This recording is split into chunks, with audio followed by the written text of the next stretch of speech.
the word is control. So,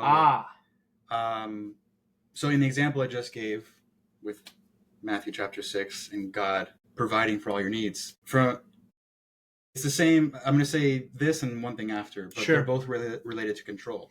In this example, I'm letting go of control. God is the one who has the control, and I'm letting him have it. Whether you believe in God or not, I think by reminding yourself that you're only in control as far as your hands can reach, then that immediately lessens the burden on you. Right. You can only do so much. At least for me, that's helpful. So that provides a sense of relief. Right.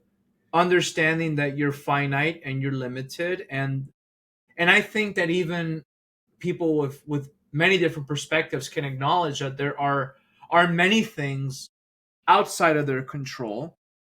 They may act as if some things are in their control, but ultimately, I think deep down, we all know that's not the case. Yeah. And I think we just try to scramble to kind of keep some semblance of order in our lives whenever we can, whenever it's possible. And we should. Like, I'm not saying it's like just take your hands off the wheel and live. There's a balance, right? Because there's kind of like a push-pull.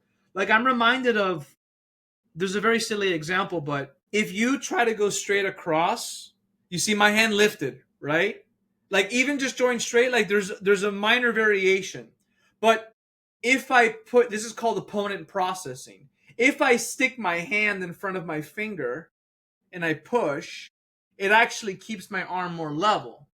So there's a push-pull relationship there. And you can kind of, for lack of a better word, you can play that game with God. You'll probably lose, but but you can play that game. You can say, you know what? Like, I'm gonna take this action. I'm gonna kind of seize control of it and do what I can, and that will steady me a little bit. It will.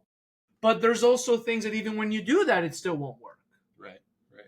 Something that also calms you down, the opposite. So I was saying you don't have control over the things that are beyond you.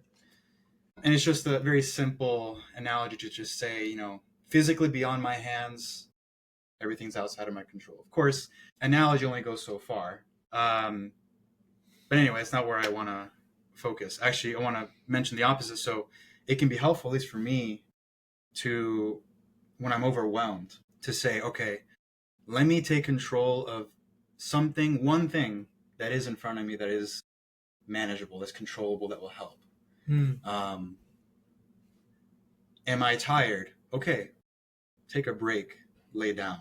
Instead of focusing on all the bazillion things I have to do throughout the day, let me get one thing right at a time. And that's super helpful for me. So there's a shift. There's a shift in your attitude. There's a shift in your perspective. Mm-hmm.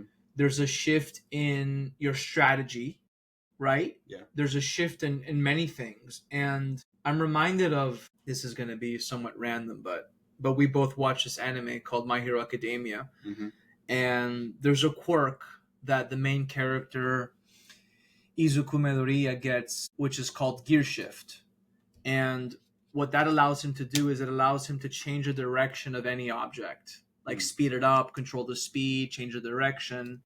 But that's actually something that we all have, because we can all shift gears. That's a power that we actually have at all times. Like, we can always shift gears. We can always change direction.